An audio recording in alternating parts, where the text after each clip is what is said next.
मौसमी, आसान शब्दों में जरा आज तक के दर्शकों को समझाइए कि जब यह मामला वापस जिला अदालत के पास पहुंच जाता, वही सुनवाई करेंगे, क्योंकि भरोसा नहीं था, इसलिए सुप्रीम कोर्ट गए थे कई मांगों को लेकर।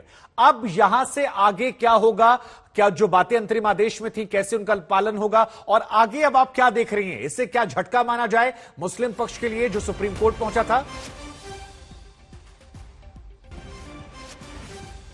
चलिए मौसमी के पास हम जाएंगे, लेकिन इस बीच एक बार फिर आपको बता दें कि सुप्रीम कोर्ट ने पूरे मामले को ट्रांसफर किया है और अंतरिम आदेश को जारी रखने की बात की। अंतरिम आदेश भी हम आपको बता दें, उसमें कई सारी चीजें हैं, जैसे कि नमाज पढ़ने की इजाजत जो है वो मुस्लिम समाज को दी जाएगी। जो संख्या लगाई गई थी 20 की, वो उसके बाद सुप्रीम कोर्ट ने कहा था नहीं, ये संख्या नहीं होगी, आप जा सकते हैं। और उसका असर भी आज देखने को मिला जब बड़ी संख्या में नमाजी वहां पहुंचे, नमाज अदा की। लेकिन वुजू वाली जो बात थी उससे क्लियर किया गया कि वुजू की जगह को ट्रांसफर किया जाए। वहां पर डीएम को आदेश दिया गया कि जहां पर वुजू हो रहा है, ये देखिए, ये परिसर भी हम आपको दिखा रहे हैं, वुजू खाने का वीडियो भी, इस इलाके को फिलहाल सील कर दिया गया है। यह कहा गया कि जहां शिवलिंग मिलने का दावा है उस इलाके को सील कर दिया जाए और वुजू करने की जगह कहीं और निर्धारित की जाए। तो ये जो तमाम बड़ी बातें हैं, ये अंतरिम आदेश जारी रहेगा।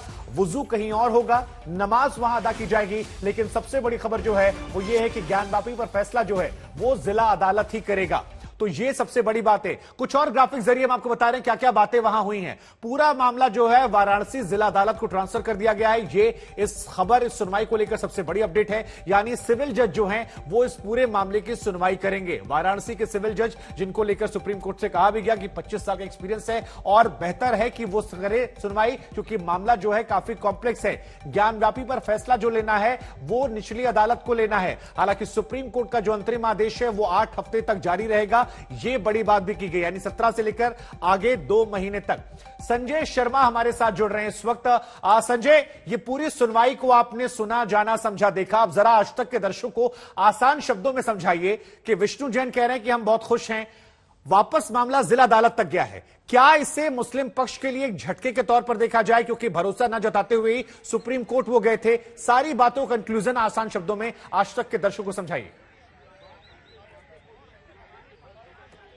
मुझे लगता है कि इसमें झटका और राहत जैसी कोई बात नहीं होनी चाहिए। बात कानून की हो रही है और कानून की निगाह में कहते हैं कि सभी बराबर हैं। लेकिन यह मामला पूरी तरह से 1991 का उपासना स्थल कानून और दूसरी ओर सिविल प्रोसीजर का, सीपीसी का ऑर्डर 7 नियम 11, इसके बीच में झूलता रहेगा। अब सीपीसी का ऑर्डर 7 नियम 11 क्या है, बस मैं वही बताना चाहता हूं। वो ये बताता है कि कोई भी वाद किसी कानून के उससे वो बाहर होता है। अगर हम 1991 के उपासना स्थल अधिनियम की बात करें तो उसमें जो सीपीसी का ऑर्डर 7 और नियम 11 है वो ये कहता है किसी भी स्थल की मेंटेबिलिटी को डिसाइड करता है कि वो मेंटेनेबल है या नहीं है। यानी ये याचिका जो हिंदू पक्षकारों ने जिला अदालत में दाखिल की है वो इस सीपीसी के नियम के मुताबिक मेंटेनेबल है नहीं। अब इस पर बात होगी। इस पर जस्टिस चंद्रचूड़ ने यह भी कहा कि 1991 का उपासना स्थल अधिनियम वो बहुआयामी है। उसमें अगर एक जगह की एक धार्मिक स्थल पे किसी दूसरे धर्म के चिन्ह मिल जाएं तो यह हाइब्रिड उसका अस्तित्व होता है। तो ऐसे करके मामला बहुत ही पेचीदा हो गया है, जिसमें फिलहाल जिला अदालत इस मामले में आगे सुनवाई करेगी। लेकिन साथ में यह भी कह दिया गया है कि जो कमीशन की रिपोर्ट आई है वो रिपोर्ट इंटैक्ट रहेगी। पहले तो सीपीसी के ऑर्डर 7 और नियम 11 के तहत सुनवाई होगी, लेकिन जो कमीशन ने अपनी रिपोर्ट दी है वो रिपोर्ट उसे खारिज नहीं किया जा सकता। वो किसी भी समय एविडेंस के तौर पर इस्तेमाल की जा सकेगी। जी, अब ये तो आपने बता दिया, लेकिन जो बुनियादी बात थी वो ये थी कि शुरुआत में यहां से जब मुस्लिम पक्ष जाता है सुप्रीम कोर्ट में तो 1991 कानून का हवाला देता है। कई बड़े नेता भी बार बार कह रहे थे कि देखिए मामला बनता ही नहीं है। अब सुनवाई हो रही है, वहां पर यह तय हो गया है, सुनवाई चलेगी।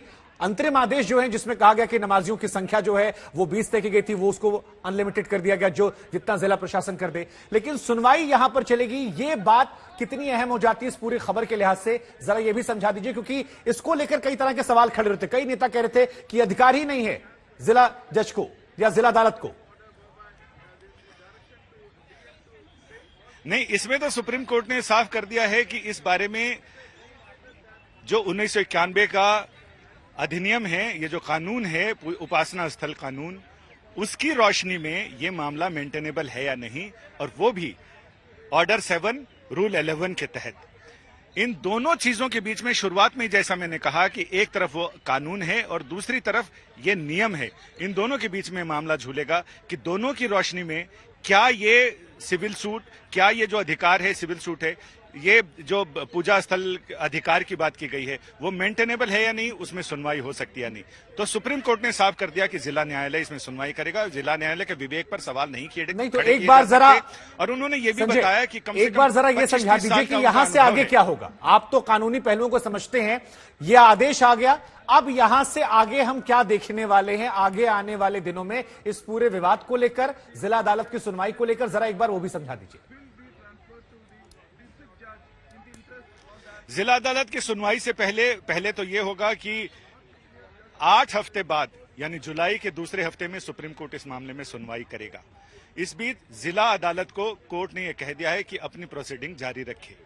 तो इसमें यह होगा कि जिला अदालत ही अब इस मामले पर आगे फैसला करेगी। लेकिन ये जो पहलू यहां सुप्रीम कोर्ट में जो याचिका लेकर आया गया है, इस पर सुप्रीम कोर्ट अब 2 महीने बाद यानी जुलाई के दूसरे हफ्ते में इस पर सुनवाई करेगा।